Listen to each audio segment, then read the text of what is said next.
Hi guys, welcome back to Tejas Telugu channel. అందరూ ఎలా ఉన్నారు, ఏం చేస్తున్నారు అన్నది కమెంట్ బాక్స్లో అయితే షేర్ చేసుకోవడం మర్చిపోవద్దండి. ఈరోజు ఒక మంచి వీడియో అయితే మేము ముందుకు వచ్చేసాను. అదేదో కాదు, మనం వచ్చేసి ఈరోజు వంకాయ ఎండు రొయ్యల కర్రీ అయితే ప్రిపేర్ చేయబోతున్నాము. చాలా ఎమ్మీగా ఉంటుంది.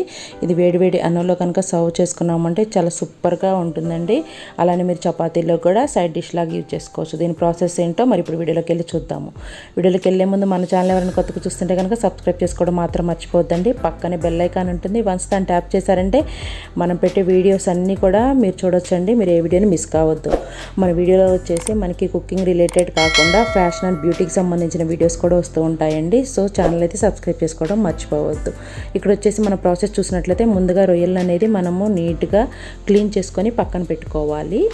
ఈ విధంగా పక్కన పెట్టుకున్నాం కదా, వాటిలో నుంచి పిండేసి ఈ విధంగా పక్కన పెట్టుకోవాలి. నెక్స్ట్ వచ్చేసి చింతపండును కొంచెం నానబెట్టుకోవాలండి. మనము చింతపండు నానబెట్టుకున్న తర్వాత స్టవ్ వెలిగించి ప్యాన్ పెట్టుకొని ఆయిల్ అనేది పోసుకోవాలి. ఆయిల్ని మనం వేసిన తర్వాత వచ్చేసి కొంచెం సేపు ప్యాన్ అనేది ఫ్రై అవనివ్వాలి, ఆయిల్ అనేది కాగనివ్వాలి. ఆయిల్ కాగిపోయిన తర్వాత ఒక పావు టేబుల్ స్పూన్ మెంతులను అయితే యాడ్ చేయండి. మెంతులు అనేది మన కర్రీకి చాలా మంచి ఫ్లేవర్ని అయితే ఇస్తాయి. ఇవి వచ్చేసి మనకి కొంచెం చిటపటనాడ అనేలాగా ఫ్రై చేసుకుందాము.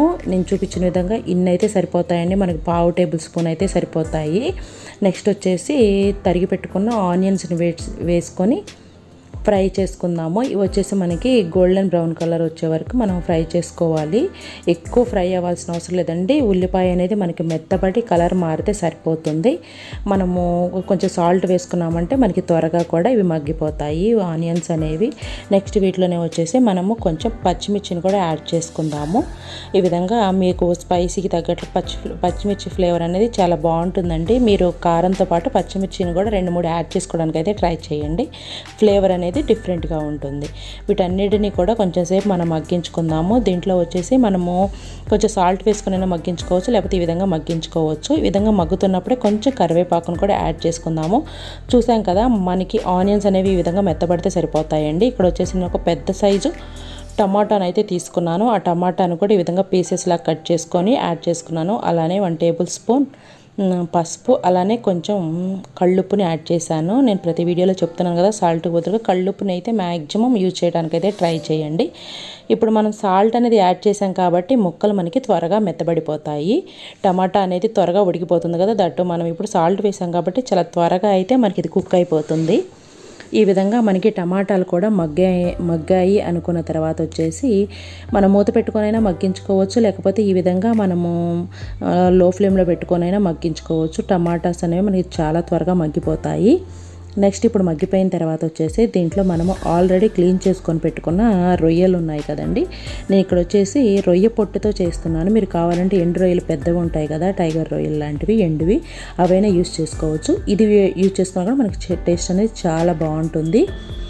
ఇవన్నీ కూడా మనం ఇప్పుడు ఆల్రెడీ వాటర్ని పిండేసుకొని పెట్టుకున్నాం కదా, దాన్ని ఇప్పుడు వచ్చేసి యాడ్ చేసుకొని లో ఫ్లేమ్లోనే మొత్తం ఒకసారి కలిపి పెట్టుకోవాలండి. మనకి ఇవన్నీ ఉడికిపోయిన తర్వాత చాలా క్వాంటిటీ అనేది తగ్గిపోతుంది. మనకి ఇప్పుడు చూడటానికి అన్ని ఎక్కువగా కనిపిస్తున్నాయి, కానీ మనకి కర్రీలో బాగా మిక్స్ అయిపోయేంత వరకు మనం కలుపుకోవాలి. కలుపుకుంటే ఇక్కడ మనం వేసిన ఉప్పు, పసుపు, అలానే పచ్చిమిర్చి ఫ్లేవర్ అనేది ఎండు రొయ్యలకు కూడా పట్టేసి మనకి ఫ్లేవర్ అనేది ఎన్హాన్స్ అవుతుంది. ఈ విధంగా బాగా కలుపుకోవాలి. కలుపుకున్న తర్వాత వచ్చేసి మనం ఆల్రెడీ చింతపండు అనేది నానబెట్టుకున్నాం కదా, ఇప్పుడు వచ్చేసి మనం దీంట్లోకి వచ్చేసి కొంచెం కారం కూడా యాడ్ చేసుకుందాము. చూసారు కదా, మనకి మగ్గిపోయాయి. ఇక్కడ వచ్చేసి నేను సంబార్ కారం అనేది యాడ్ చేస్తున్నానండి. దీంట్లో వచ్చేసి మనకి ధనియాలు, చిన్నుల్లిపాయి, ఉప్పు, అలానే జీలకర్ర మొత్తం కూడా యాడ్ చేసి ఉంటుంది. లేదంటే మీరు విడివిడిగానే యాడ్ చేసుకోవచ్చు. ధనియా పౌడర్, జీలకర్ర పౌడరు, అలానే కొన్ని చిన్నులపాయలు దంచుకొని కారం పొడిని కూడా యాడ్ చేసుకోవచ్చు. ఇవి యాడ్ చేసుకున్న తర్వాత మనకి కొంచెం కుక్ అయిపోయిన తర్వాత మనకి కర్రీ అనేది 50% కుక్ అయిపోయిన తర్వాత ఇప్పుడు వచ్చేసి మనము వంకాయలను అయితే యాడ్ చేసుకోవాలండి. ఆల్రెడీ కట్ చేసుకొని సాల్ట్ వాటర్లో పెట్టుకుంటే మనకి కర్రీ అనేది చాలా టేస్టీగా ఉంటుంది, అప్పుడప్పుడు కట్ చేసి వేయకుండా. సో ఇప్పుడు మనము వేసుకున్న ముక్కల్ని కూడా బాగా కలుపుకుందాం కర్రీలో, వంకాయ పీసెస్ని కూడా. ఇవి మనకి త్వరగా మగ్గిపోతాయి, అంత ఎక్కువసేపు పట్టదు కాబట్టి మనం 50% కుక్ అయిపోయిన తర్వాత మూత పెట్టుకొని ఇప్పుడు ఈ 50% కూడా మనం కుక్ చేసుకుందాము. చూసారు కదా, మనకి వంకాయలు అనేవి చాలా ఈజీగా మగ్గిపోతాయి. ఈ వంకాయలు కూడా మనకి ఆల్మోస్ట్ ఉడికాయి అని తెలియడానికి మనము జస్ట్ గంటెతో మనము ఈ విధంగా ప్రెస్ చేసామంటే మనకి వంకాయ ఉడికింది లేదనేది ఈజీగా తెలుస్తుంది. ఉడకలేదు అంటే కొంచెం సేపు లో ఫ్లేమ్లోనే పెట్టుకొని ఉడికించుకోవడానికి అయితే ట్రై చేయండి.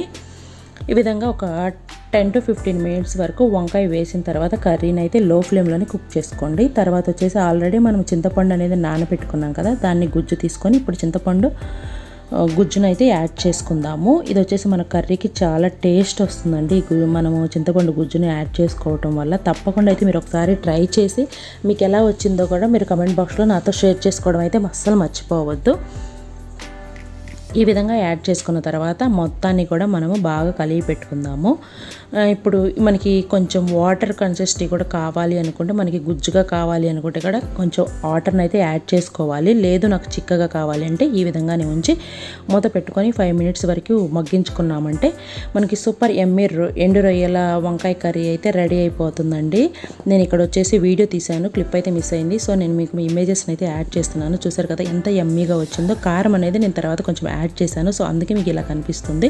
సో చూసారు కదా, మీకు నచ్చినట్టయితే మీరు కూడా తప్పకుండా ట్రై చేయండి. ఈ వీడియో మీకు యూజ్ అవుతుంది అనుకుంటున్నాను. మరొక వీడియోతో మళ్ళీ కలుసుకుందాం.